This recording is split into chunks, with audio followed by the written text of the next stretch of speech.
Hello, everybody, and welcome to this fun time stream of Antigone. It's good to be back and Croakspearing, and we've got a really fun play for you this evening. So, without further ado, I am going to pass over to the cast.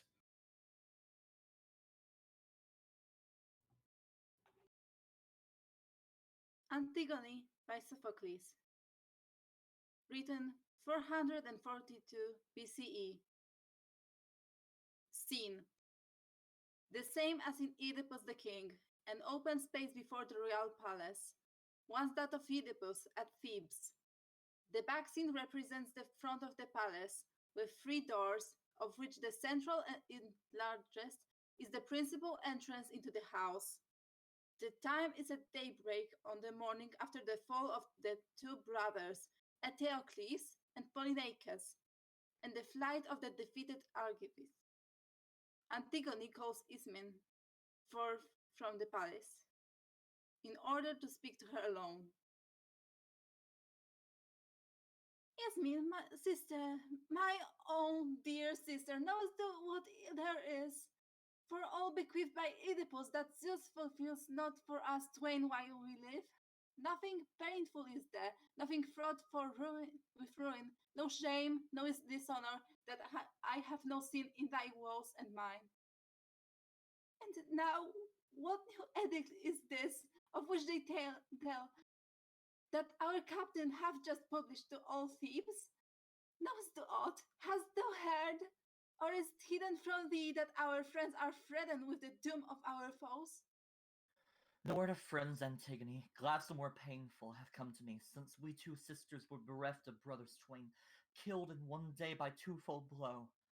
And since in this last night the Argive host hath fled, know no more whether my fortune be brighter or more grievous. I knew it well, and therefore sought to bring thee beyond the gates of the court, that thou mightest hear alone. What is it? 'Tis plain that thou art brooding on some dark tidings. What, hath not Creon destined our brothers, one to the honored burial, the other to unburied shame? Eteocles, they say, with due observance of rite and custom, he hath laid in the earth, for his honor among the dead below. But the hapless corpse of Polynices, as rumors say, it hath been published to the town that none shall entomb him or mourn, but leave unwept, unsepulchred, a welcome store for the birds as they espy him to feast on at will. This said is the edict that the good Creon hath set forth for thee and for me, yes, for me, and is coming hither to proclaim it clearly to those who know it not, nor counts them other light, but whoso obeys in aught, his doom is death by stoning before all the folk. Though thou knowest it now, and thou wilt soon show whether thou art nobly bred, or the base daughter of a noble line. Poor sister. And if things stand thus, what could I help to do or undo? Consider if thou wilt share the toil and the deed. In what venture? What can be thy meaning? Wilt thou aid this hand to lift the dead? Thou wouldst bury him when 'tis forbidden to Thebes?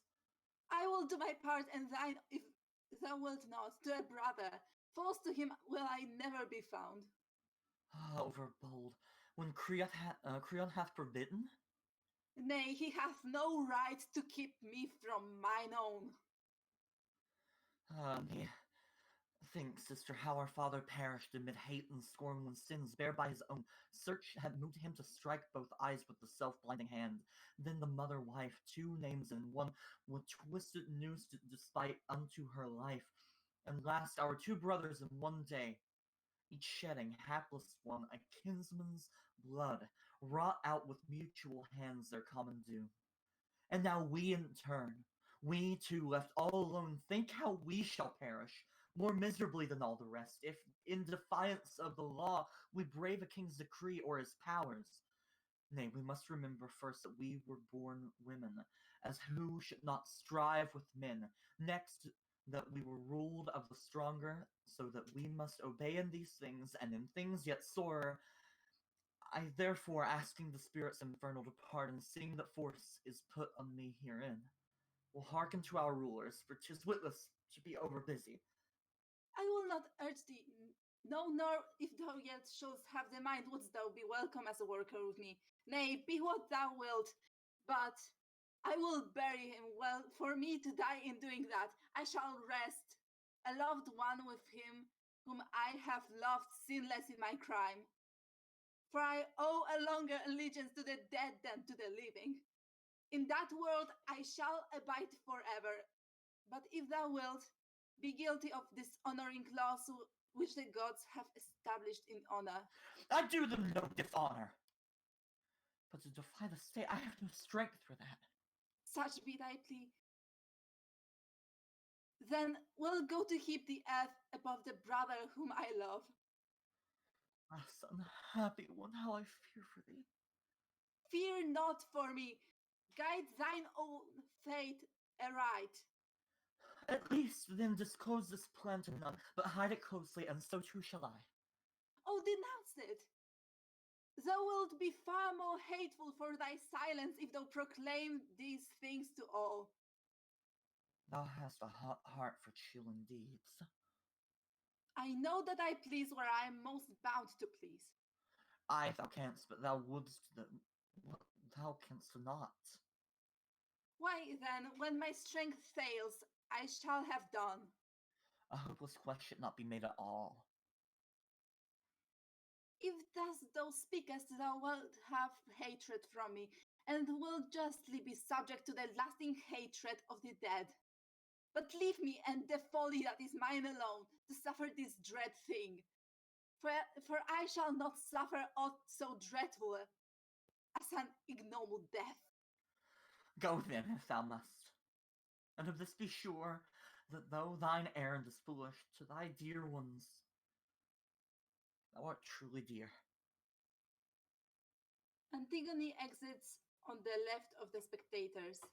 Ismene retires into the palace by one of the two side doors. When they have departed, the chorus of Theban elders enters. Beam of the sun, fairest light that ever dawned on Thebe of the 7 gates, thou hast shone forth at last. Eye of golden day, arisen above Dirce's streams, the warrior of the white sand, who came from Argos in his panoply, hath been stirred by thee to headlong flight in swifter career. Who set forth against our land by reason of the vexed claims of Polynices, and like shrill screaming eagle, he flew over into our land in snow-white pinion sheathed, with an armed throng and with plumage of helms. He paused above our dwellings, he ravaged around our sevenfold portals with spears athirst for blood. The he went hence, or ever his jaws were glutted with our gore, or the fire god's pine-fed flame have seized our crown of towers. So fierce was the noise of battle raised behind him, a thing too hard for him to conquer, as he wrestled with his dragon foe. For Zeus utterly abhors the boasts of a proud tongue, and when he beheld them coming on in a great stream, in the haughty pride of clanging gold, he smote with brandished fire one who was now hasting to shout victory at his goal upon our ramparts. Swung down, he fell on the earth with a crash, torch in hand, who so lately in the frenzy of the mad onset was raging against us with the blast of his tempestuous hate. But those threats fared not as he hoped. And to other foes the mighty war god dispensed their several dooms, dealing the havoc around, a mighty helper at our need. For 7 captains at 7 gates matched against 7, left the tribute of their panoplies to Zeus who turns the battle, save those 2 of cruel fate, who, born of one sire and one mother, set against each other their twain conquering spears, and are sharers in a common death. But since victory of glorious name have come to us, with joy responsive to the joy of Thebe, whose chariots are many, let us enjoy forgetfulness after the late wars, and visit all the temple of the gods with night-long dance and song, and may Bacchus be our leader, whose dancing shakes the land of Thebe. But lo, the king of the land comes yonder, Creon, son of Menoetius, our new ruler by the new fortunes that the gods have given. What counsel is he pondering that he hath proposed this special conference of elders, summoned by his general mandate? Creon enters from the central doors of the palace in the garb of king with two attendants. Sirs, the vessel of our state, after having been tossed on wild waves, have once more been safely steadied by the gods. And ye, out of all the folk, have been called apart by my summons, because I knew, first of all, how true and constant was your reverence for the loyal power of Laius, and how again, when Oedipus was ruler of our land, and when he had perished, your steadfast loyalty still upheld their children.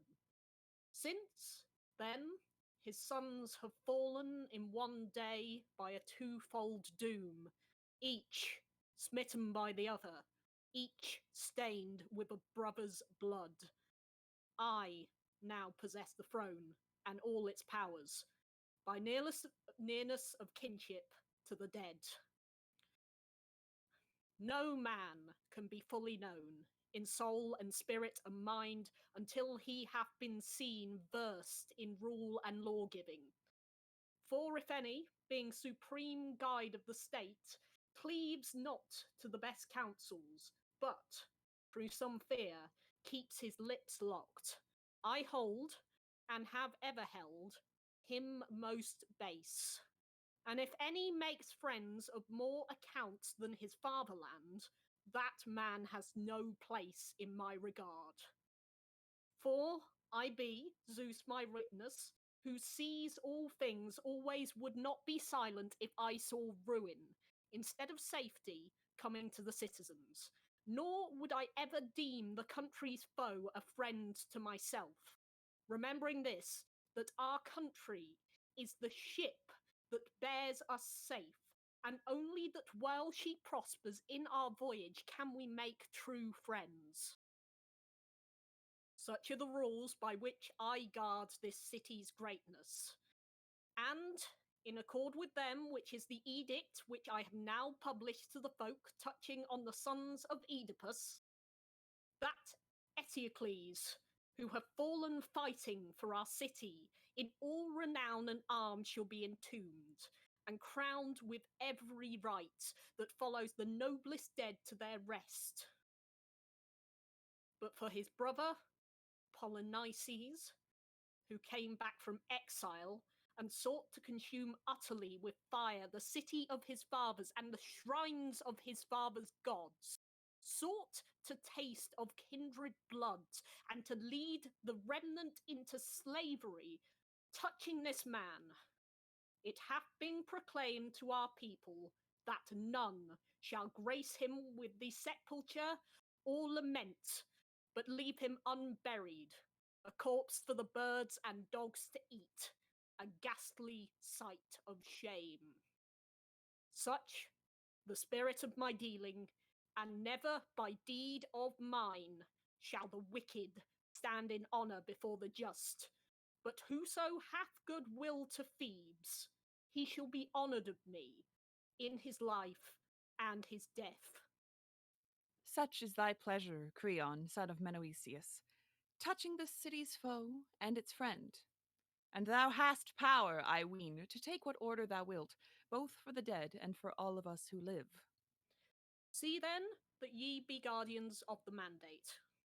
Lay the burden of this task on some younger man. Nay, watchers of the corpse have been found. What, then, is this further charge that thou wouldst give? That ye side not with the breakers of these commands. No man is so foolish that he is enamored of death. In sooth, that is the meed. Yet lucre has oft ruined men through their hopes. A god enters from the spectators' left. My liege, I will not say that I come breathless from speed, or that have plied a nimble foot, for often did my thoughts make me pause, and wheel around in my path to return. My mind was holding large discourse with me. Fool, why goest thou to certain doom? Wretch, tarrying again? And if Creon hears this from another, must not thou smart for it? So debating, I went on my way with lagging steps, and thus a short road was made long. At last, however, it carried the day that I should come hither to thee, and, though my tale be naught, yet will I tell it, for I come with a good grip on one hope, that I can suffer nothing but what is my fate. And what is it that disquiets thee thus? I wish to tell thee first about myself. I did not do the deed, I did not see the doer. It were not right that I should come to any harm. Thou hast a shrewd eye for thy mark. Well dost thou fence thyself round against the blame. Clearly thou hast some strange thing to tell. Ay, truly, dread news makes me one pause long. Then tell it, wilt thou, and so get thee gone? Well, this is it. The corpse, someone hath just given it burial and gone away, after sprinkling thirsty dust on the flesh with such other rites as piety enjoins. What sayest thou? What living man hath dared this deed? I know not. No stroke of pickaxe was seen there, no earth thrown up by mattock. The ground was hard and dry, unbroken, without tracks of wheels. The door was one who had left no trace. And when the first day watchman showed it to us, so wonder fell on all. The dead man was veiled from us, not shut within a tomb, but lightly strewn with dust, as by the hand of one who shunned a curse. And no sign met the eye, as though any beast of prey or any dog had come nigh to him, or torn him. Then evil words flew fast and loud among us, guard accusing guard, and it would e'en have come to blows at last, nor was there any to hinder. Every man was the culprit, and no one was convicted, but all disclaimed knowledge of the deed, and we were ready to take red-hot iron into our hands, to walk through fire, to make oath by the gods that we had not done the deed, that we were not privy to the planning or the doing. At last, when all our searching was fruitless, one spake, who made us all bend our faces on the earth in fear. For we saw not how we could gainsay him, or escape mischance if we obeyed. His counsel was that this deed must be reported to thee, and not hidden. And this seemed best, and the lot doomed my hapless self to win this prize. So here I stand, as unwelcome as unwilling, will I wot, for no man delights in the bearer of bad news. O king, my thoughts have long been whispering, can this deed, perchance, be e'en the work of gods? Cease, ere thy words fill me utterly with wrath, lest thou be found at once an old man and foolish.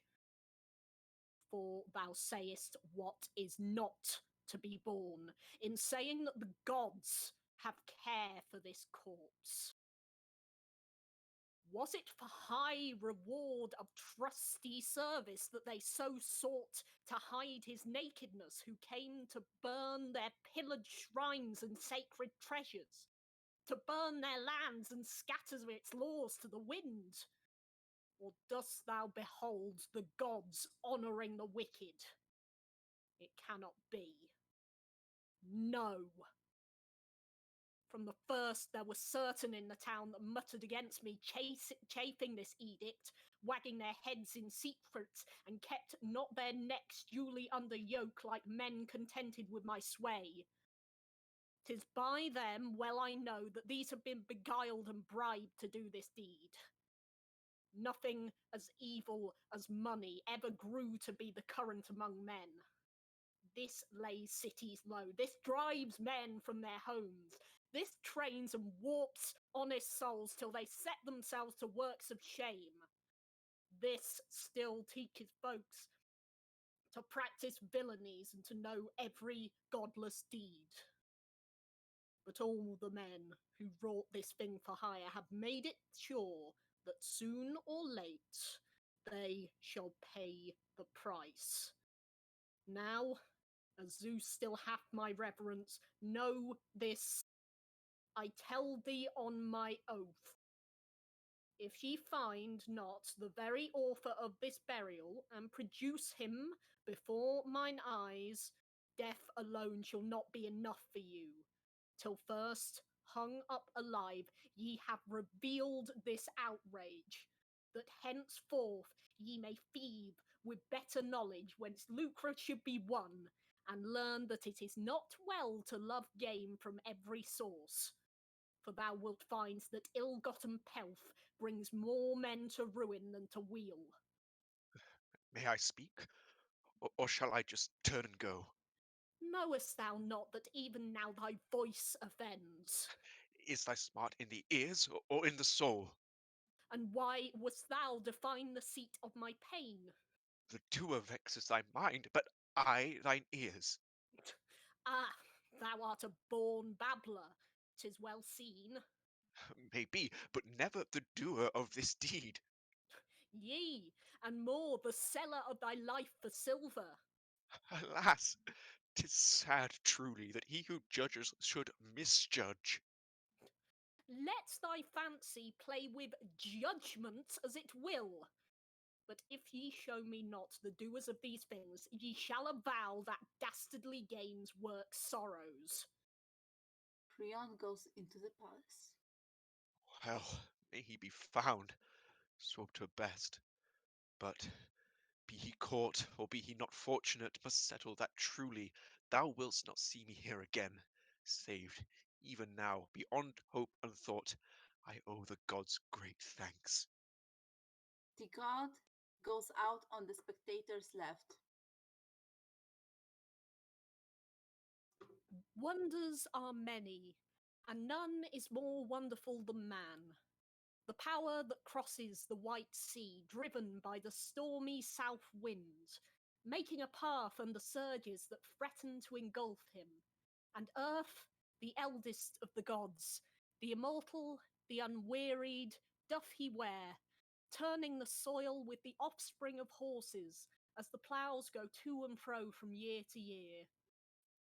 And the light-hearted race of birds, and the tribes of savage beasts, and the sea brood of the deep, he snares in the meshes of his woven toils. He leads captive man excellent in wit, and he masters by his arts the beast whose lair is in the wilds, who roams the hills. He tames the horse of shaggy mane, he puts the yoke upon its neck, he tames the tireless mountain bull. And speech, and wind-swift thought, and all the moods that would mold a state hath he taught himself, and how to flee the arrows of the frost when 'tis hard longing under the clear sky, and the arrows of the rushing rain. Yea, he hath resource for all. Without resource he meets nothing that must come.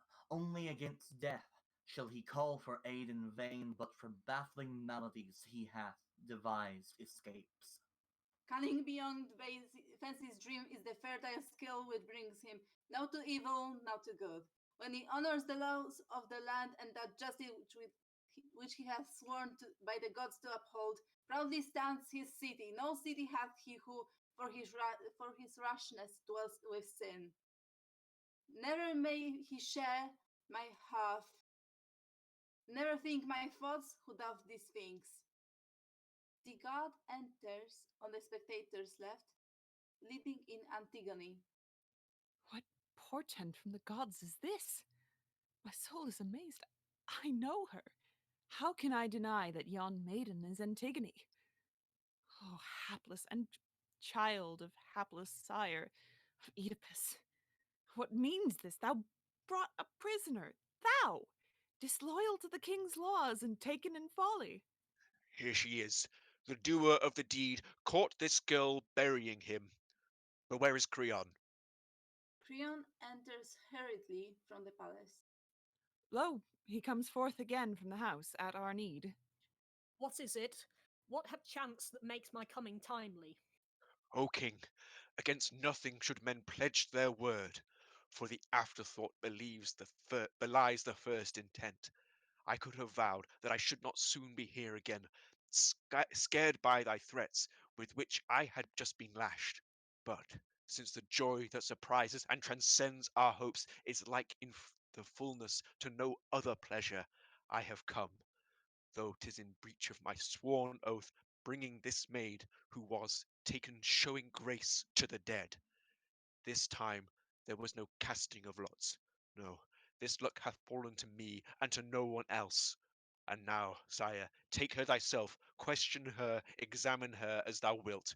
But I have a right to free and final quittance of this trouble. And thy prisoner here, how and whence hast thou taken her? She was burying the man. Thou knowest all. Dost thou mean what thou sayest? Dost thou speak aright? I saw her burying the corpse that thou hast forbidden to bury. Is that plain and clear? And how was she seen? How taken in the act? It befell on this wise.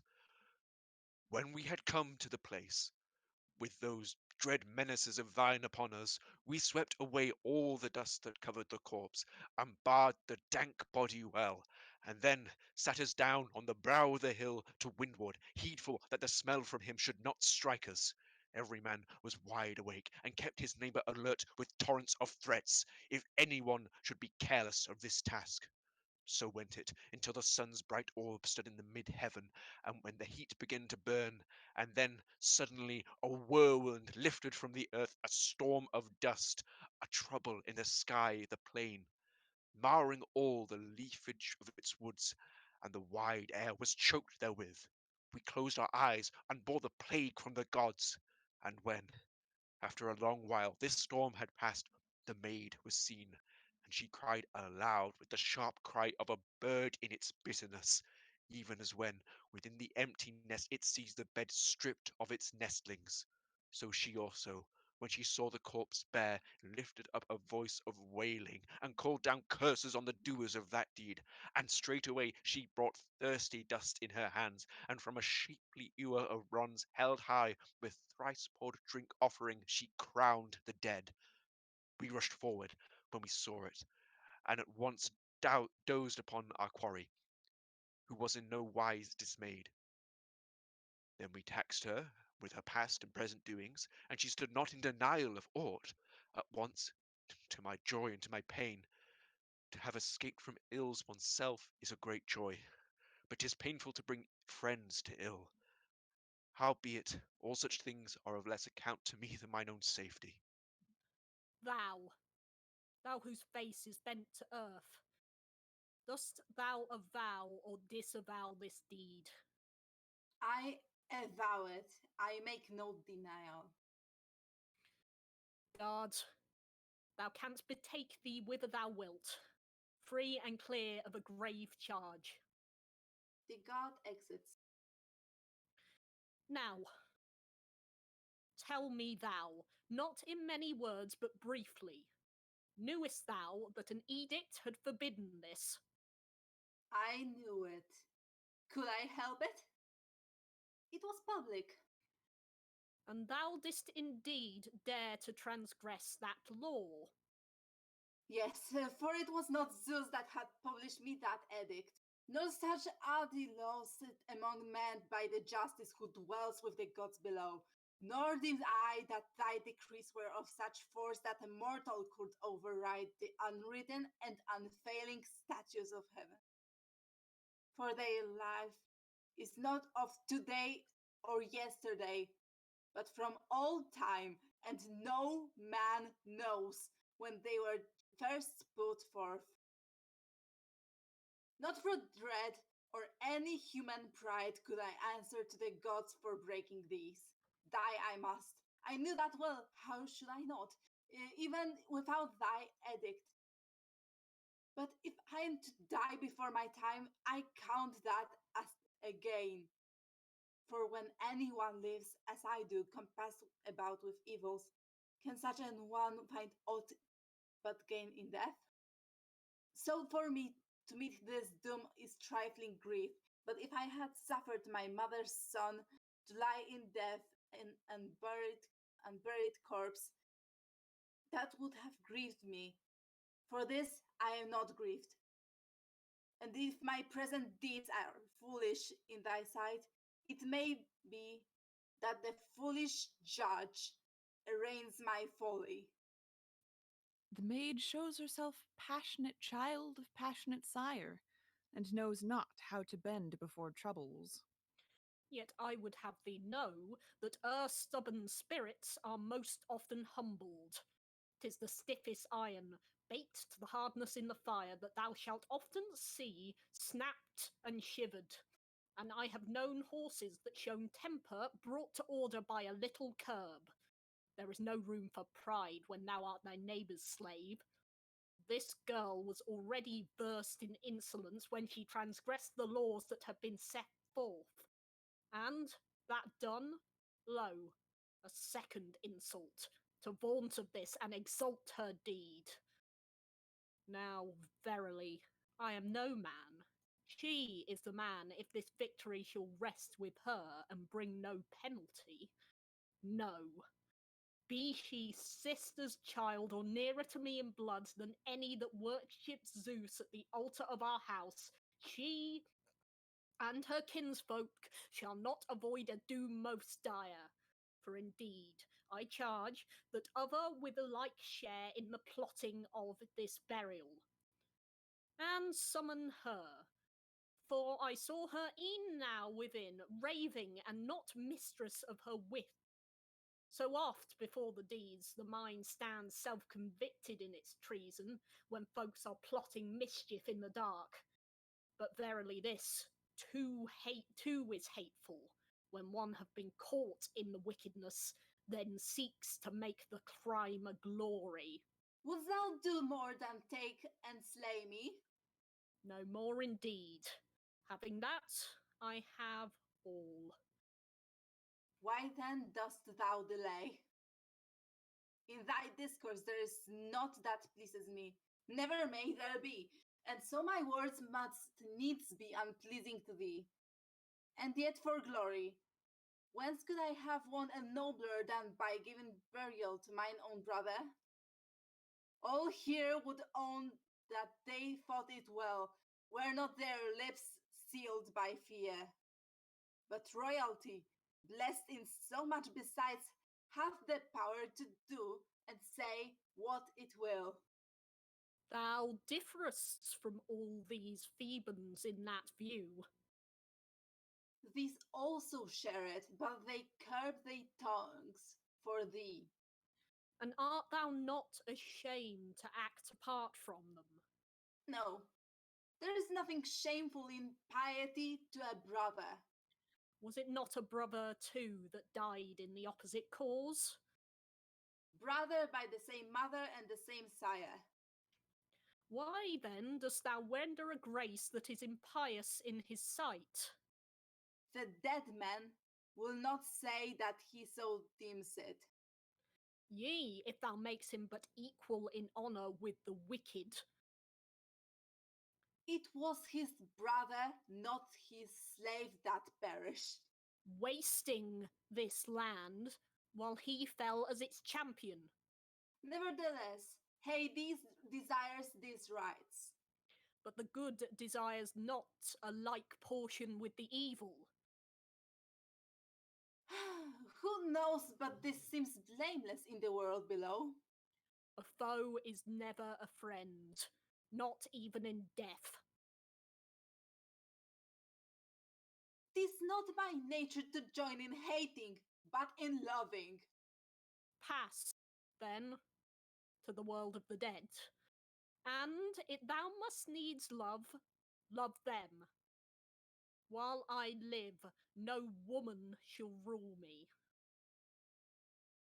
Ismin enters from the house, led in by 2 attendants. Lo, yonder Ismene comes forth, shedding such tears as fond sisters weep. A cloud upon her brow casts its shadow over her darkly flushing face, and breaks in rain on her fair cheek.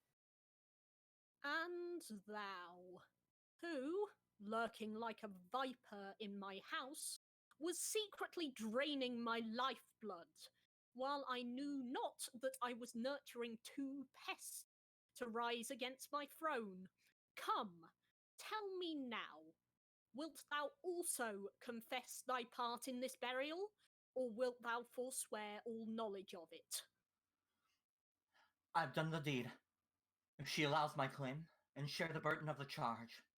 Nay, justice will not suffer thee to do that. Thou didst not consent to the deed, nor did I give thee part in it. But now the ills beset thee, I am not ashamed to sail the sea of trouble at thy side. Whose was the deed? Hades and the dead are witnesses. A friend in words is not the friend that I love. Nay, sister, reject me not, but let me die with thee, and duly honor the dead. Share not thou my death, nor claim deeds to what thou hast not put thy hand. My death will suffice. And what life is dear to me, bereft of thee? Ask Creon, all thy care is for him. Why vex me thus, when it avails thee not? Indeed, if I mock, 'tis with pain that I mock thee. Tell me, how can I serve thee even now? Save thyself, I grudge not thy escape. Ah, woe is me, and shall I have no share in thy fate? Thy choice was to live, mine to die. At least thy choice was not made without my protest. One world approved thy wisdom, another mine. Howbeit the offence is the same for both of us. Be of good cheer, thou livest, but my life hath long been given to death, so I might serve the dead. Lo, one of these maidens hath newly shown herself foolish, as the other hath been since her life began. Yea, O king, such reason as nature may have given abides not with the unfortunate but goes astray.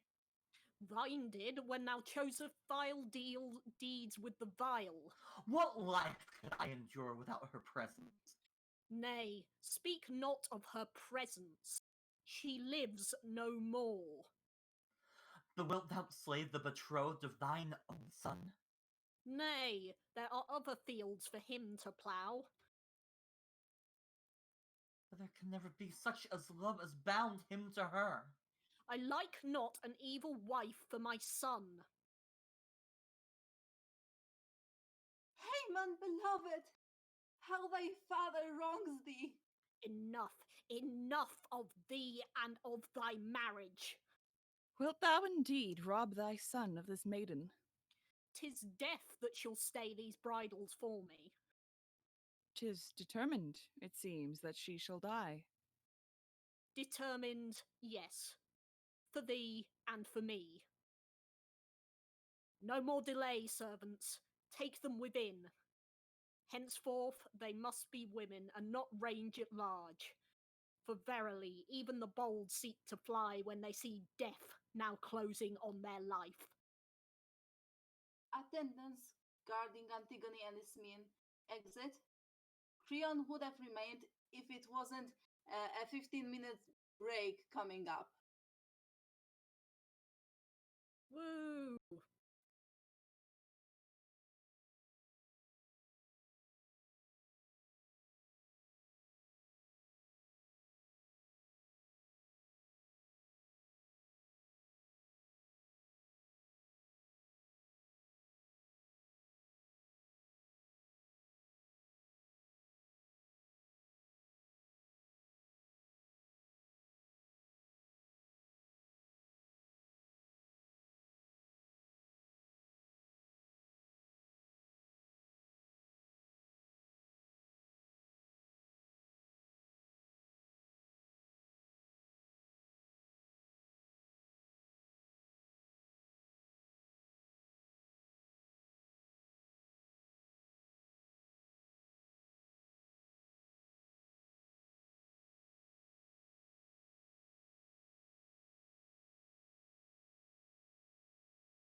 Welcome back to our play of Antigone. We are coming back to the chorus singing. Blessed are they whose days have not tasted of evil. For when a house hath once been shaken from heaven, there the curse fails nevermore, passing from life to life of the race. Even as when the surge is driven over the darkness of the deep by the fierce breath of the Thracian sea winds, it rolls up the black sand from the depths. And there is sullen roar from the wind-vexed headlands that fronts the blows of the storm. I see that from olden time the sorrows in the house of the Labachidai are heaped upon the sorrows of the dead, and generation is not freed by generation, but some god strikes them down, and the race hath no deliverance. For now that hope of which the light hath been spread above the last root of the house of Oedipus, that hope in turn is brought low by the blood-stained dust due to the gods infernal, and by folly in speech and frenzy in the heart. Thy power, O Zeus, what human trespass can limit? That power which neither sleep, the all-ensnaring, nor the untiring months of the gods can master, but thou, a ruler to whom thine brings not old age, dwellest in the dazzling splendor of Olympus. And through the future, near and far, as through the past, shall this law hold good. Nothing that is vast enters into the life of mortals without a curse. For that hope whose wanderings are so wide is to many men a comfort, but to many a false lure of giddy desires. And the disappointment comes on one who knoweth not till he burn his foot against the hot fire. For with wisdom hath one given forth for the famous saying that evil seems good soon or late to him whose mind the god draws to mischief, and but for the briefest space doth he fare free of woe. But lo, Haman, the last of thy sons, comes he grieving for the doom of his promised bride Antigone, and bitter for the baffled hope of his marriage? We shall Haman Sorry. We shall soon know better than seers could tell us. My son, hearing the fixed doom of thy betrothed, art thou come in rage against thy father, or have I thy good will act how I may? Father, I am thine, and thou, in thy wisdom, tracest for me rules which I shall follow. No marriage shall be deemed by me a greater gain than thy good guidance. Yea, this my son should be thy heart's fixed law, in all things to obey thy father's will. 'Tis for this that men pray to see dutiful children grow up around them in their homes, that such may requite their father's foe with evil, and honour as their father does his friends. But he who begets unprofitable children, what shall we say that he hath sown, but for troubles for himself, and much triumph for his foes? Then do not thou, my son, at pleasure's beck, dethrone thy reason for a woman's sake, knowing that this is a joy that soon grows cold in clasping arms, an evil woman to share thy bed and thy home. For what wound could strike deeper than a false friend?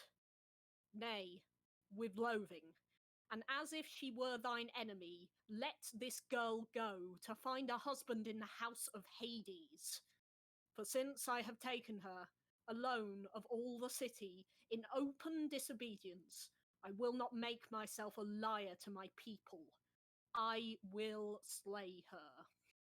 So, let her appeal as she will to the majesty of kindred blood. If I am to nurture mine own kindred in naughtiness, needs must I bear it with aliens. He who does his duty in his own household will be found righteous in the state also. But if any one transgresses and does violence to the laws, or thinks to dictate to his rulers, such a one can win no praise from me. No. Whomsoever the city may appoint, that man must be obeyed, in little things and great, in just things and unjust. And I should feel sure that one who thus obeys would be a good ruler, no less than a good subject. And in the storm of spears would stand his ground where he was set, loyal and dauntless at his comrade's side. But disobedience is the worst of evils. This it is that ruins cities, this makes homes desolate. By this, the ranks of allies are broken into headlong rout. But of the lies whose course is fair, the greater part owes safety to obedience. Therefore, we must support the cause of order, and in no wise suffer a woman to worst us. Better to fall from power, if we must, by a man's hand, than we should not be called weaker than a woman. To us, unless our years have stolen our wit, thou seemest to say wisely what thou sayest. Father, the gods implant reason in men, the highest of all things that we can call our own. Not mine the skill, far from me be the quest, to say wherein thou speakest not aright. And yet another man, too, might have some useful thought. At least, it is my natural office to watch on thy behalf all that men say, or do, or find to blame. For the dread of thy frown forbids the citizens to speak such words as would offend thine ear. But can hear these murmurs in the dark, these moanings of the city for this maiden. No woman, they say, ever merited her doom less. None ever was to die so shamefully for deeds so glorious as hers, who, when her own brother had fallen in bloody strife, would not leave him unburied, to be devoured by carrion dogs or by any bird. Deserves not she the meed of golden honour? Such is the darkling rumour that spreads in secret. For me, my father, no treasure is so precious as thy welfare. What, indeed, is a nobler ornament for children than a prospering sire's fair fame, or for sires than for sons? Were not then one mood only in thyself, think not that thy word and thine alone must be right. For if any man think that he alone is wise, that in speech or in mind he hath no peer, such a soul, when laid open, is ever found empty.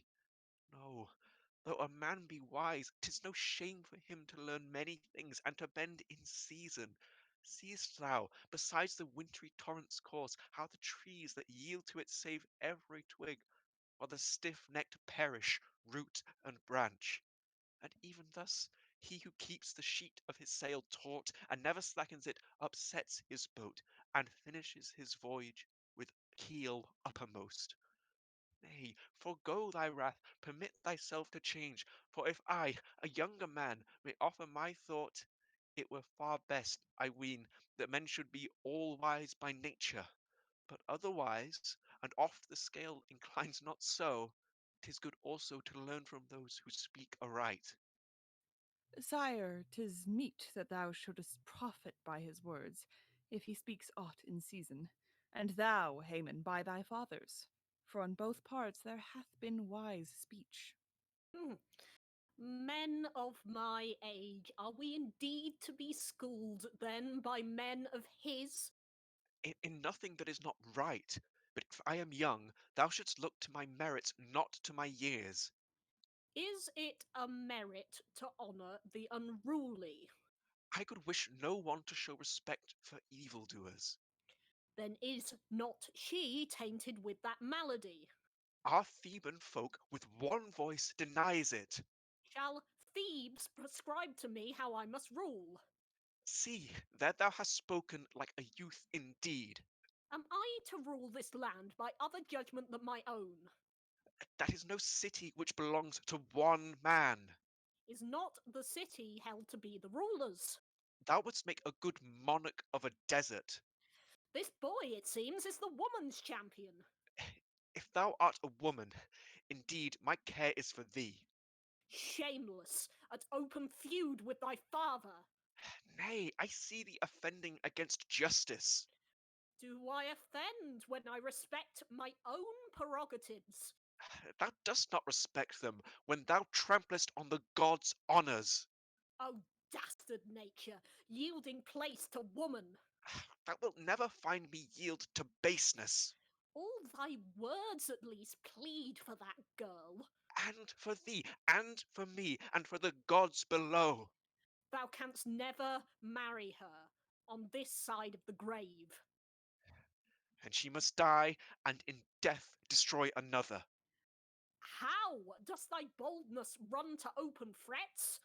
What threat is it to combat vain resolves? Thou shalt rue thy witless teaching of wisdom. Wert thou not my father, I would have called thee unwise. Thou woman's slave, use not wheedling speech with me. Thou wouldst speak, and then hear no reply? Sayest thou so? Now, by the heaven above us, be sure of it, thou shalt smart for talking me in this uproarious strain. Bring forth that hated thing, that she may die forthwith in his presence, before his eyes at her bridegroom's side. No, not at my side. Never think it, shall she perish, nor shalt thou ever set eyes upon my face. Rave, then, with such friends as can endure thee. Haemon storms off. The man is gone, O king, in angry haste. A youthful mind when stung is fierce. Let him do or dream more than man good speed to him. But he shall not save these two girls from their doom. Dost thou indeed purpose to slay both? Not her whose hands are pure, thou sayest well. And by what doom mean'st thou to slay the other? I will take her where the path is loneliest, and hide her living in rocky vault, with so much food set forth as piety prescribes, that the city may avoid a public stain. And there, praying to Hades, the only god to whom she worships, perchance she will obtain release from death, or else will learn at last, though late, that it is lost labour to revere the dead.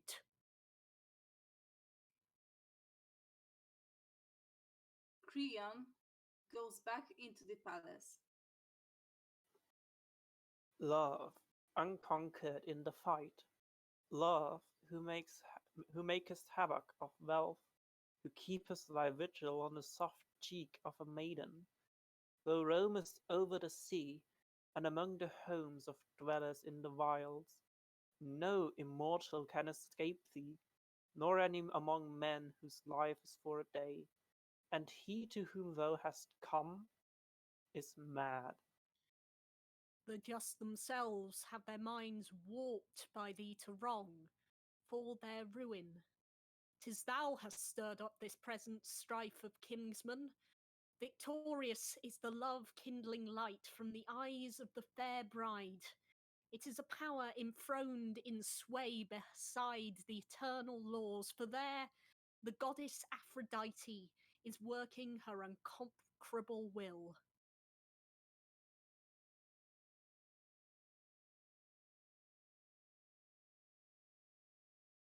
Antigone is led out of the palace by two of Creon's attendants, who are about to conduct her to her doom. But now I also am carried beyond the bounds of loyalty, and can no more keep back the streaming tears. When I see Antigone thus passing to the bridal chamber where all are laid to rest. See me, my citizens of my fatherland, setting forth on my last way, looking my last on the sunlight that is for me no more. No, Hades, who gives sleep to all, leaves me leading to Acheron's shore, who have had no portion in the chant that brings the bride, nor Hath any song been mine for the crowning of bridals, whom the Lord of the Dark Lake shall wed? Glorious, therefore, and with praise thou departest to that deep place of the dead.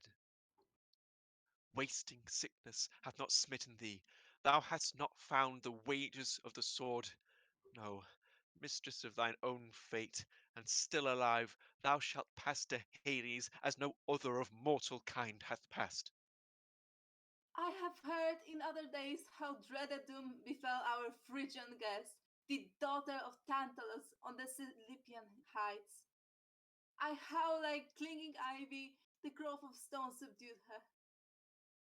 And the rains fail not as men tell from her wasting form, nor fails the snow while beneath her weeping gleams the tears bedew her bosom.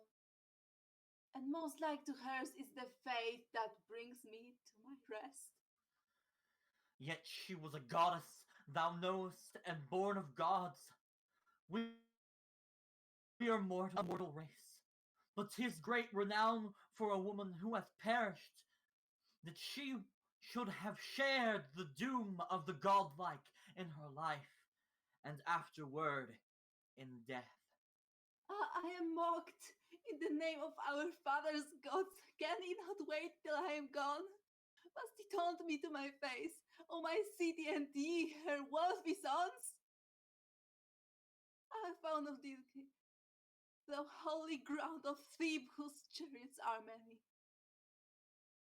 Yea, this will bear me witness in what sort unwept of friend, and by what laws I passed to the rock-closed prison of my strange tomb. Ah, me unhappy, who have no home on the earth or in the shade, no home with the living or with the dead. Thou hast rushed forward to the utmost verge of daring, and against that throne where justice sits on high thou hast fallen, my daughter, with a grievous fall. But in this ordeal thou art paying haply for thy father's sin. Thou hast touched my bitterest thought, awakening the ever new lament for my sire, and the doom given to us, the famed house of Lavdecus. Alas for the horrors of the mother's bed! Alas for the wretched mother's slumber at the sight of her own son and my sire! From what manner of parents did I take my miserable being? And to them I go thus accursed, unwed, to share their home. Alas, my brother, ill-starred in thy marriage, in thy death, thou hast undone my life. Reverent action claims a certain praise for reverence, but an offense against power cannot be brooked by him who hath power in his keeping. Thy self-willed temper hath wrought thy ruin. Unwept, unfriended, without marriage song, I am led forth with my sorrow on this journey that can be delayed no more. No longer, hapless one, may I behold the unstarred day star's sacred eye. But for my fate, no tear is shed, no friend makes moan. Creon enters from the palace. Know ye not that songs and wailing before death would never cease if it profited to utter them? Away with her! And when ye have enclosed her, according to my word, in her vaulted grave, leave her alone, forlorn, whether she wishes to die or to live buried life in such a home. Our hands are clean as touching this maiden, but this is certain. She shall be deprived of her sojourn in the light.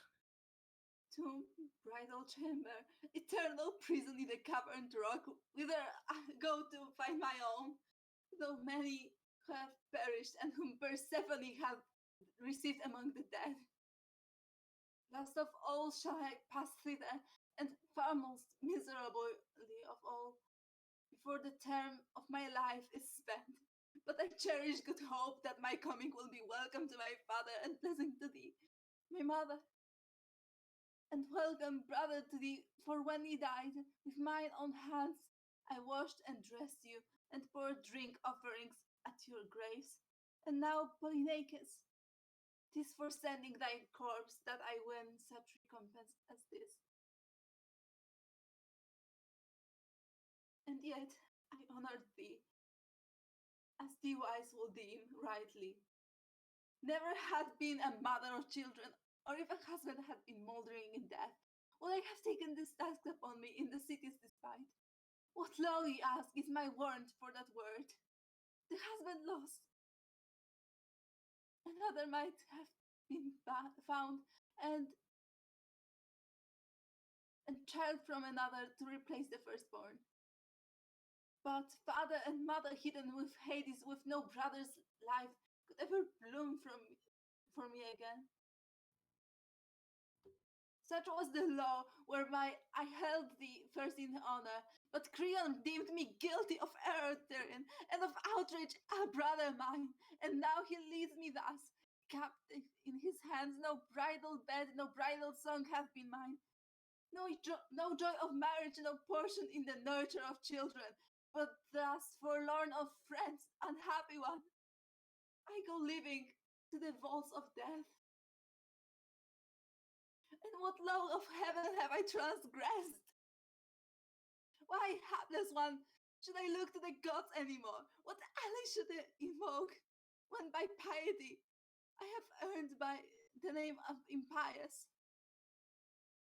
Nay then, if these things are pleasing to the gods, when I have suffered my doom, I shall come to know my sin. But if the sin is with my judges, I could wish them no fuller measure of evil than they on their part meant wrongfully to me. Still, the tempest of the soul vexes this maiden with the same fierce gusts. Then for this shall her guards have cause to rue their slowness. Me, that word have come very near to death. I can cheer thee with no hope that this doom is not thus to be fulfilled. O city of my fathers in the land of Thebe, O ye gods, the eldest of our race, they lead me hence. Now they tarry not, behold me, princess of Thebes, the last daughter of the house of your kings. See what I suffer, and from whom, because I feared to cast away the fear of heaven. Antigone is led away by the gods. Even thus unjured deny in her beauty to change the light of day for brass-bound walls, and in that chamber, secret as the grave, she was held close prisoner.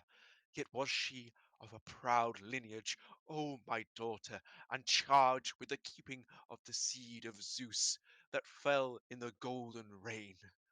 But dreadful is the mysterious power of fate. There is no deliverance from it by wealth or by war, by fenced city or dark sea-beaten ships. And bonds tamed the son of Dryas, swift to wrath, the king of the Edonians.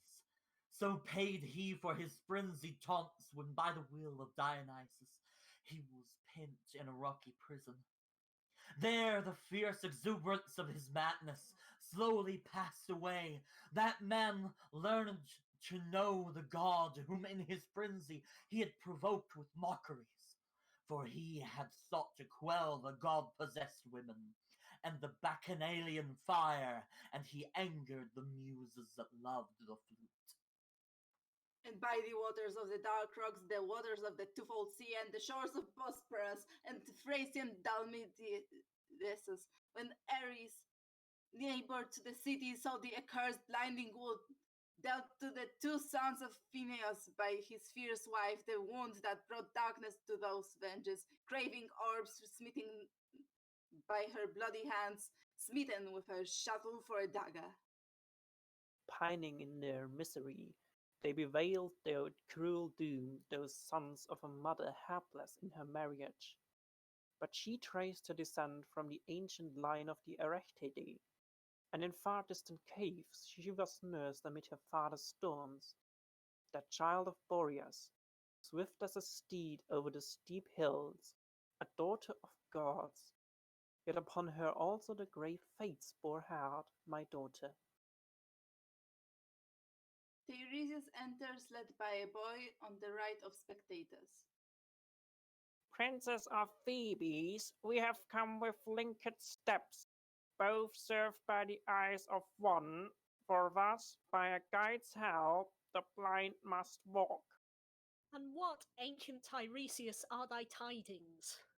I will tell thee, and do thou hearken to the seer. Indeed, it has not been my wont to slight thy counsel. Therefore didst thou steer our city's course aright. I have felt and can attest thy benefits. Mark that now, once more, thou standest on fate's fine edge. What means this? How I shudder at thy message. Thou wilt learn when thou hearest the warnings of mine art.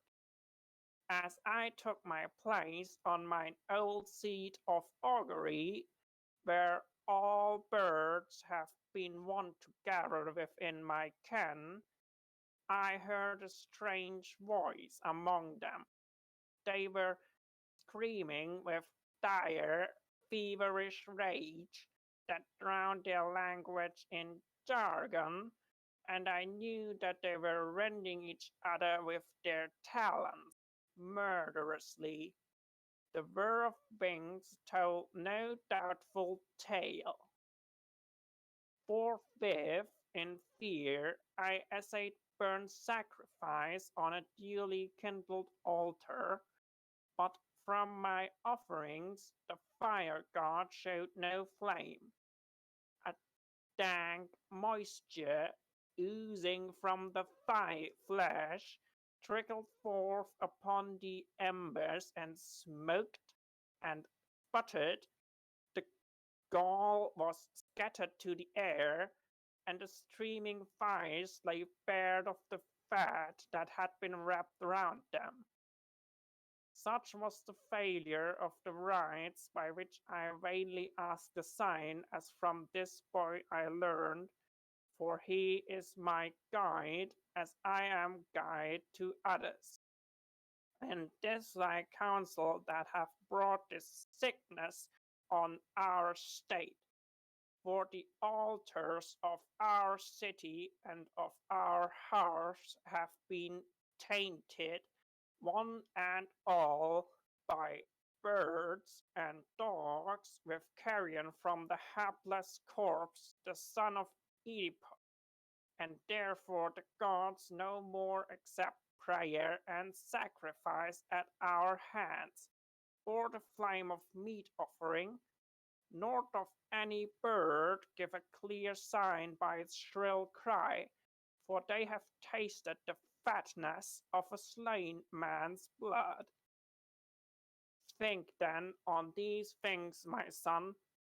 All men are liable to err, but when an error hath been made, that man is no longer witless or unblessed who heals the ill into which he hath fallen, and remains not stubborn.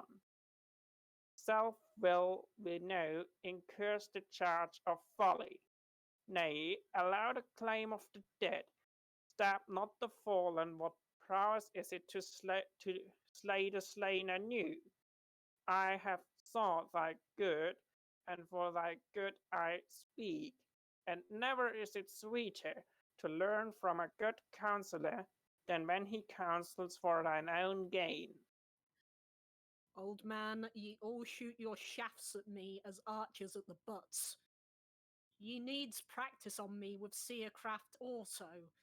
Aye, the seer tribe hath long trafficked in me, and made me their merchandise. Gain your gains, drive your trade, if ye list in the silver gold of Sardis or in the gold of India, but ye shall not hide that man in the grave. No. Though the eagles of Zeus should bear the carrion morsels to their master's throne, no, not for the dread of that defilement will I suffer his burial.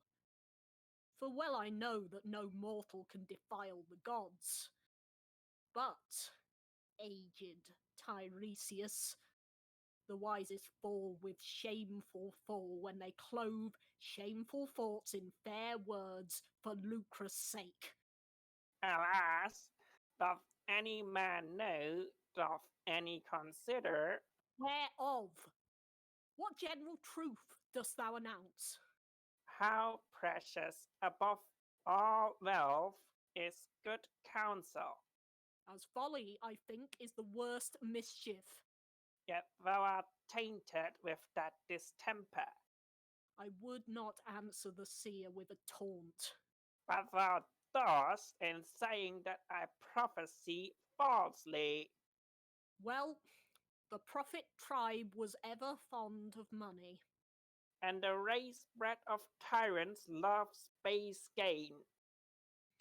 Knowest thou that thy speech is spoken of thy king?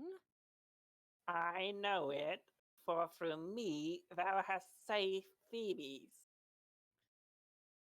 Thou art a wise seer, but thou lovest evil deeds.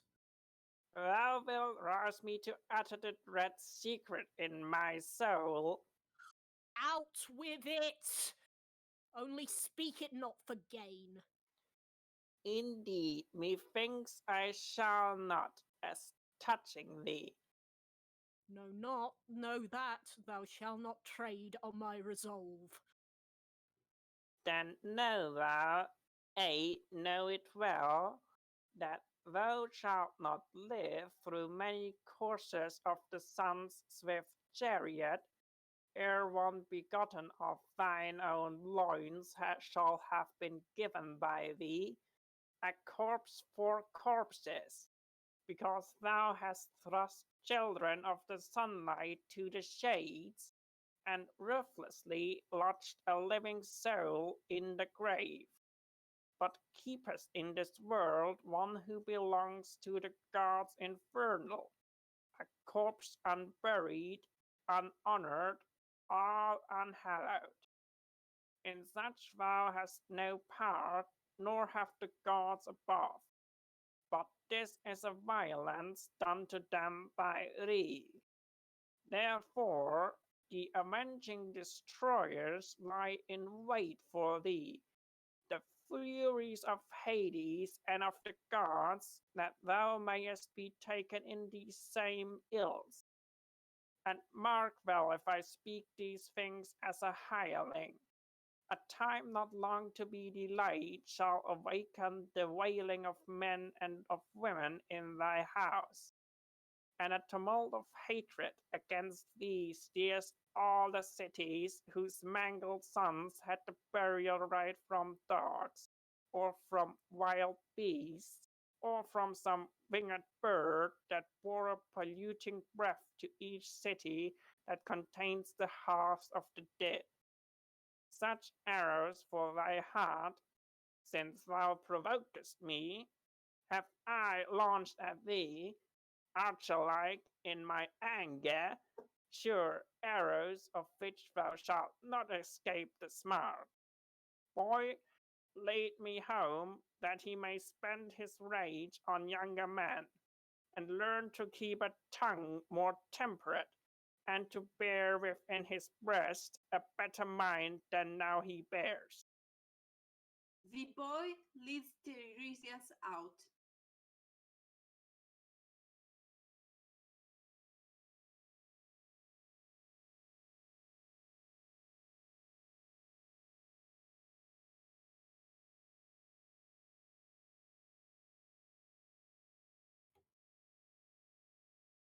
Muted, sorry. The man hath gone, O king, with dread prophecies. And since the hair on this head, once dark, hath been white, I know that he hath never been a false prophet to our city. I, too, know it well, and am troubled in soul.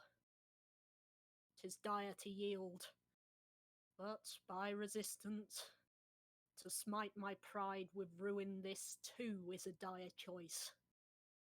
Son of Menoetius, it behooves thee to take wise counsel. What should I do then? Speak, and I will obey. Go thou and free the maiden from her rocky chamber, and make a tomb for the unburied dead. And this is thy counsel? Thou wouldst have me yield? Yes, king, and with all speed, for swift harms from the gods cut short the folly of men. Ah me, 'tis hard, but I resign my cherished resolve. I obey. We must not wage a vain war with destiny. Go thou and do these things. Leave them not to others. Even as I am, I'll go. On, my servants, each and all of you. Take axes in your hand and hasten to the ground that ye see yonder. Since our judgment hath taken this turn, I will be present to unloose her, as myself bound her. My heart misgives me. 'Tis better to keep the established laws, even to life's end. Creon and his servants hasten out on the spectators' left. O thou of many names, glory of the Cadmean bride, offspring of loud thundering Zeus, thou who wastest over famed Italia, and reignest where all guests are welcome, in the sheltered plain of Eleusinian Dio, O Bacchus, dweller in Thebe, mother city of Bacchants, by the softly gliding stream of Ismenius, on the soil where the fierce dragon's teeth were sown. Thou hast seen where torch flames glare through smoke, above the crests of the twin peaks where move the Corycian nymphs, thy votaries hard by Castalia's stream. Thou comest from the ivy-mantled slopes of Nissa's hills, and from the shore green with many clustered vines, while thy name is lifted up on strains of more than mortal power, as thou visitest the ways of Thebe. Thebe, of all cities, thou holdest first in honor.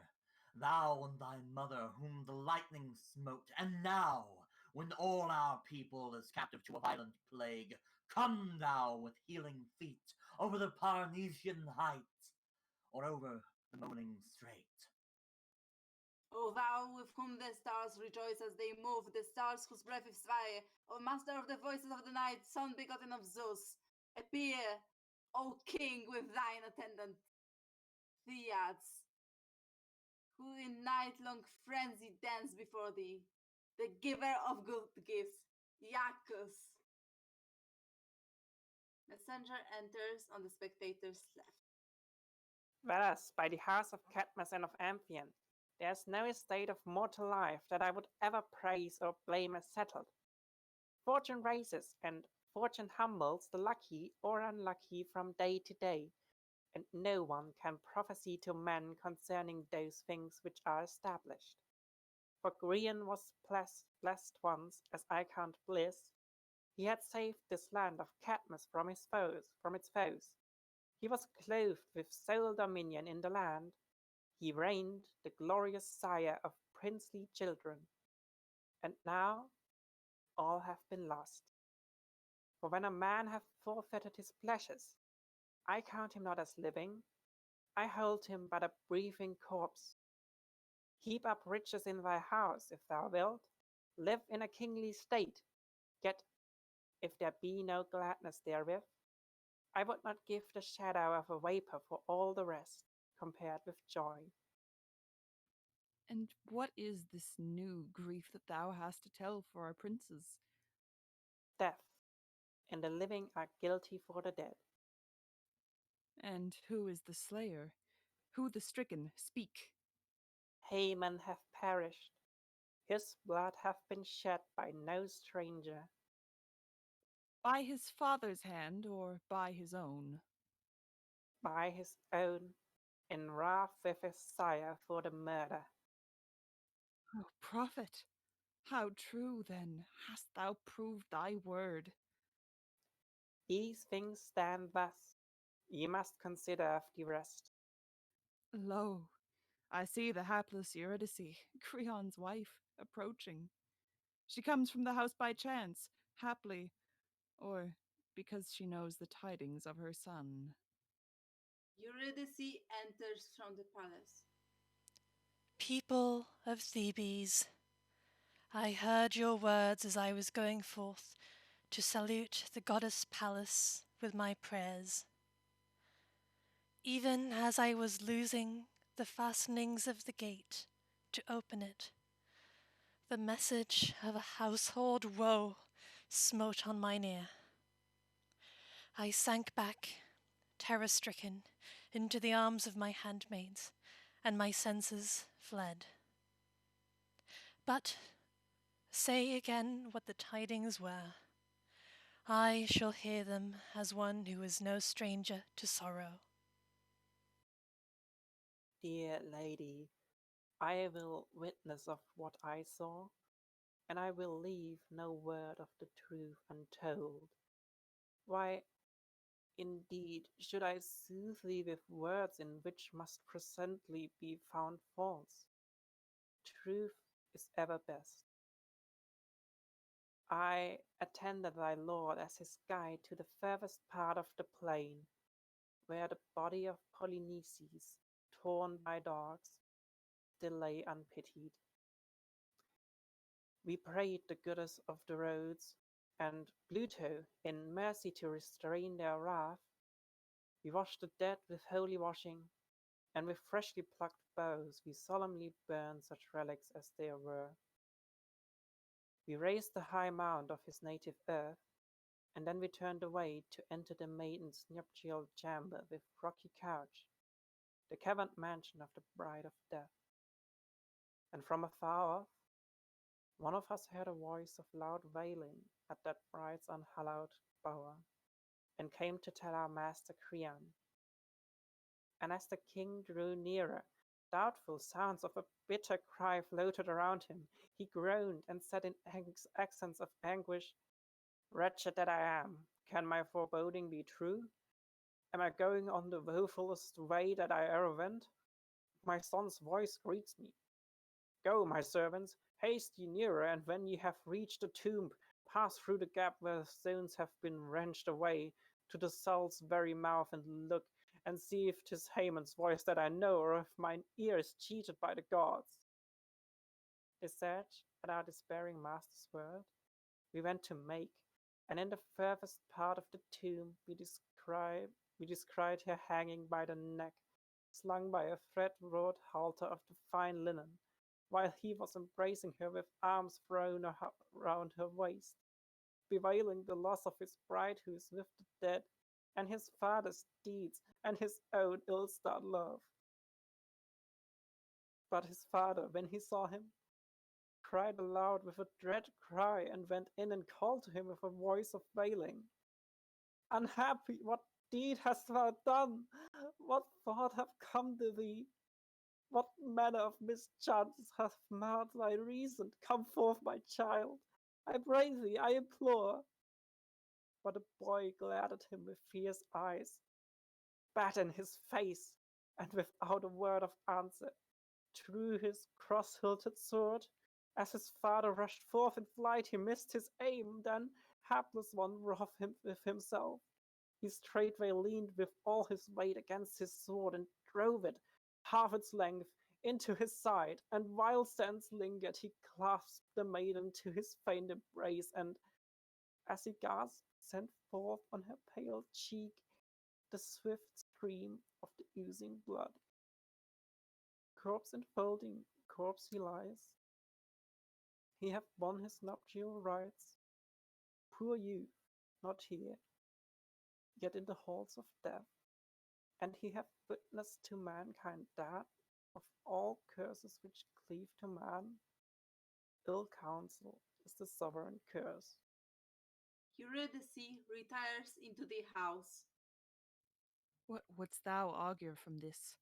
The lady hath turned back, and is gone, without a word, good or evil. I, too, am startled, yet I nourish the hope that, at these sore tidings of her son, she cannot deign to give her sorrow public vent, but in the privacy of the house will set her handmaids to mourn the household grief. For she is not untaught of discretion that she should err. I know not, but to me, at least, a strained silence seems to portend peril, no less than vain abundance of lament. Well, I will enter the house and learn whether indeed she is not hiding some repressed purpose in the depths of a passionate heart. Yea, thou sayest well. Excess of silence, too, may have a perilous meaning.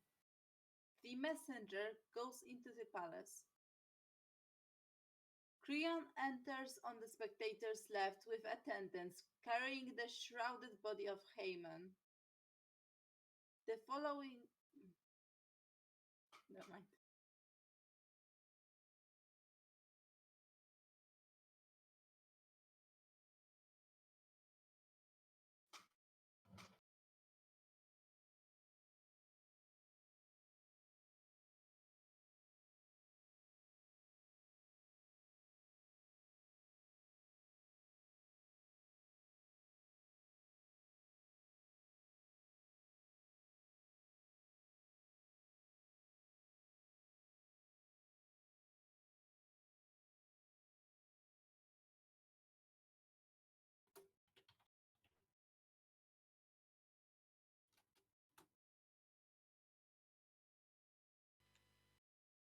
Lo, yonder the king himself draws near, bearing that which tells too clear tale, the work of no stranger's madness, if we may say it, but of his own misdeeds. Woe for sins of a darkened soul, stubborn sins fraught with death. Ah, ye behold us, the sins of a sire who have slain, the son who have perished. Woe is me for the wretched blindness of my counsels. Alas, my son, thou hast died in thy youth by a timeless doom. Woe is me! Thy spirit hath fled, not by thy folly, but by mine own. Ah, me, how all too late thou seemest to see the right. Ah, me, I have learnt the bitter lesson. But then, methinks, oh then, some god smote me from above with crushing weight and hurled me into the ways of cruelty. Woe is me! Throwing, trampling on my joy. Woe, woe for the trouble of toil to men. Messenger enters from the house. Sire, thou hast come, methinks, as one whose hands are not empty, but who have store laid up besides. Thou bearest yonder burden with thee, and thou'rt soon to look upon the woes within thy house. What worse ill is yet to follow upon ills? Thy queen hath died, true mother of yon corpse.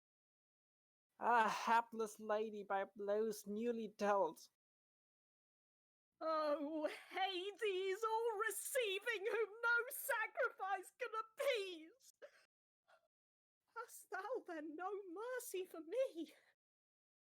Oh, thou herald of evil, bitter tidings, what word dost thou utter?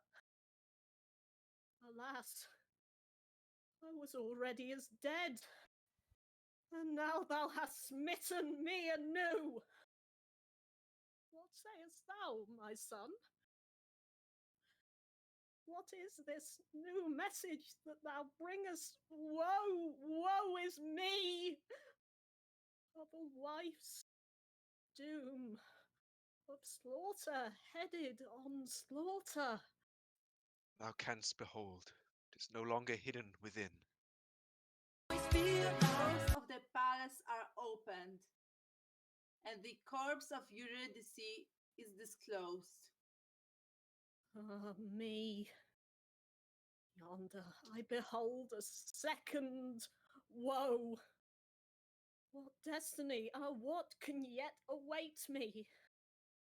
I have now but raised my son in arms, and there again I see a corpse before me. Alas, alas, unhappy mother! Alas, my child! There, at the altar, self-stabbed with a keen knife, she suffered her darkening eyes to close. When she had wailed for the noble fate of Megaros who died before, and then for his fate who lies there, and when with her last breath she had invoked evil fortunes upon thee, the slayer of thy sons. Woe! Woe! I thrill with dread. Is there none to strike me in the heart with two-edged swords? Oh, miserable that I am, and steeped in miserable anguish! Yea, both the son's doom and that other's will lay to thy charge by her whose corpse thou seest. And what was the manner of the violent deed by which he passed away? Her own hand struck her to her heart, when she had learned her son's sorely lamented fate. Ah, me, this guilt can never be fixed on any other of mortal kind for my acquittal.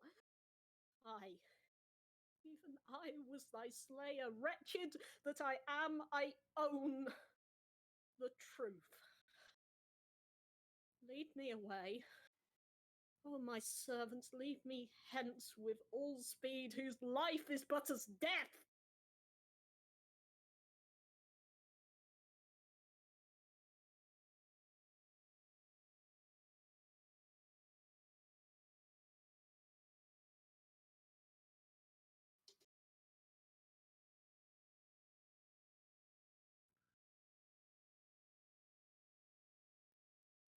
Oh, I thought it was Bosun. Thy counsels are good. If there can be good with ills, briefest is best when trouble is in our path. Oh, let it come. That fairest of fates for me, that brings my last day. High best fate of all. Oh, let it come that I may never look upon the morrow's light. These things are in the future, present does claim our care. The ordering of the future rests where it should rest. All my desires at least were summed in that prayer. Pray thou no more, for mortals have no escape from destined woe. Lead me away, I pray you, a rash and foolish man who have slain thee, my son, unwittingly, and thee too, my wife. Unhappy that I am. I know not which way I should bend my gaze or where I should seek support, for all is amiss with that which is in my hands. And yonder again, a crushing fate hath leapt upon my head. As Creon is being conducted into the palace, the leader of the chorus speaks the closing verses. Wisdom is the supreme part of happiness, and reverence towards the gods must be inviolate. Great words of prideful men are ever punished with great blows, and in old age teach the chastened to be wise. And thus the ends the tragedy of the Antigone. It was, dare I say, cathartic. Well done, everyone. Yeah. Oh, well done, everybody. As usual, Wow. this was a massive blast. Yeah. So, that was Antigone. I decided to get a group of people together for my birthday to do a play. It's not my birthday until Wednesday, but this was the day that most people could do. So I just want to say thank you to everyone for coming to my birthday party. Happy birthday, Creon. Happy birthday! So we're gonna go down the cast list now. Yeah. Yay. And say congratulations to all the cool people. Thank you for everyone wishing me happy birthday. First on the list, and I'm gonna go down the stream list. Actually, I'll go down the Discord list because that's more chaos. Because it's Hell not on yeah. the stream list. So, first on our list is the wonderful Cheesable, who was leader of the chorus, who has so many things to keep going. There was so many leader of Yeah. the chorus bits, and Cheese did it exceptionally. So Cheese. Yeah, I mean, it's just a part here, a little part there, another little line here. You know, am I on this person's side? Am I on that person's side? Man, that person said some pretty smart things just now. Also, I'm going to say a big smart thing at the end for all those people who weren't paying attention. Yeah, this is a whole lot of fun. And happy birthday. And it was really fun to do this. And yeah, you know, look, I guess we'll see if we do the rest of the Theban plays later on. Hell yeah. Yeah. Hell yeah. Cheese. Cheers. Cheese. Okay. Next up, we have Weak Bosun, who played my boy Heyman. Dad of the Year, and also the guard. So give it up for Weak Bosun. Thank you. Yeah, this was so much fun. What a great play. What emotions. Everyone did so well, and it was great fun. I really hope we do more of these because they were great. And happy birthday, Sarah! Thank you so much for organising this and sharing the good vibes with the Croak people. It's been great. Hell yeah. Woo! Bosun. Okay. Next, we have Logan, who played Ismene, one I of did. the two Power Sisters. So Logan. So, I'm Logan. I don't really have anything to plug, really. But I had a wonderful time. I'm so very glad I finally got to get in on one of the Greek plays. Greek plays are just they're I don't even know what the right adjective is for them, but they just bring out this great energy. They're that good is, vibe plays. They're they're strong vibes. Strong vibe plays. Yes. And so I thank you and happy birthday to our very, very, very good friend and canceled dad, Sarah. Yeah. Hooray! Thank you, Logan. 3 cheers for Logan. Woo! Hip hip. Aw. Okay. Next we have Nicola, who masterfully took the role of Antigone, as well as being our wonderful narrator. So, Nicola. Hi, I'm Nicola, and I played, just as Sarah said, Antigone. And what can I plug in? Today is Intersex Awareness Day, so all intersex people have a disadvantage to all what were they called? Stealth rolls. Self.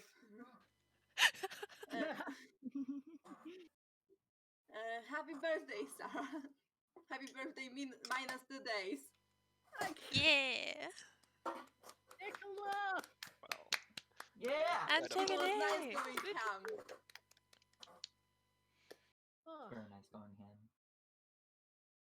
okay, so next up, we have Akane. I don't know how much Akane can unmute because she's doing the magic that's controlling the stream, but she has said some things, so I'm hoping she can say a little thing. Yeah. Yes, I she can. She was also our wonderful host this evening who kept everything from exploding or whatever. I don't do IT. What am I, a wizard? So anyway, let's all hear what Akane's got to say. Hi. I was very happy to get to play Eurydice and be sad for a line and then die. You know, just mundane night things. What a great, exciting play. I really look forward to doing the other two in the trilogy now. I mean, we have to, now that we've done the last one. Thank you to our wonderful cast, as usual. Don't forget to follow Croakspeare on Twitter, so you stay updated on all of our play activities and fun times. Have I forgotten anything? I'm aware. I'm very aware. Jellicle bot. Right. Jellicle Shout out to the birthday Sarah and to Reina coming in the chat, joining us for a little bit of Antigone. Thanks so much for checking in, and go follow at JellicleBot on Twitter. She's getting a bit of a makeover soon, so stay updated for more exciting Jellicle developments. I mean, I think she's perfect just the way she is. However, She is, but you know, I'm even so perfection excited. can be improved. So look forward to that, and thank you so much, Sarah, for organizing everything, and happy birthday. Woo, Right. Akane! Yeah! So, next we have Moth, who played Tiresias and the Messenger. Both the voices for both of those characters were absolutely on point, and we stan. So, We do Moth. stand. Yeah, thank you. I really enjoyed finally getting into one of the Funderdomes. It was very fun to play like a psychical man and a messenger who just has like the worst job of all time and just announces death all the time. Yeah, it was very good. It was very fun. Thanks so much to our wonderful host and to you, Sarah, for organizing it. And happy birthday! Yeah. Hell yeah. Moth. Happy birthday. Woo. And finally, we have me. Hello, I'm Sarah. I played Creon and also a part of the chorus. What I forgot to mention was Bosun, Logan, Nicola, Moth, and myself all were playing the chorus, and it wasn't confusing at all. And it was entirely it was a lot more seamless than I thought it would be, so I'm really proud of us. But yeah, thank you very much, everyone, as I said, for coming to my birthday party. It was an excellent one where I got to make people sad, but as usual, everyone was completely and totally awesome. I always love doing the acting thing with you guys, and yeah, Aw. everyone, if you're not following Croakspeare, we've got more What are fun you things. doing? Yeah, what are you doing with your no? I won't be that mean, but follow Croakspeare. It will increase your well-being by like at least 15% or your money back. You know. So yeah. Thanks very much, everybody. Hell yeah, Sarah. Yeah.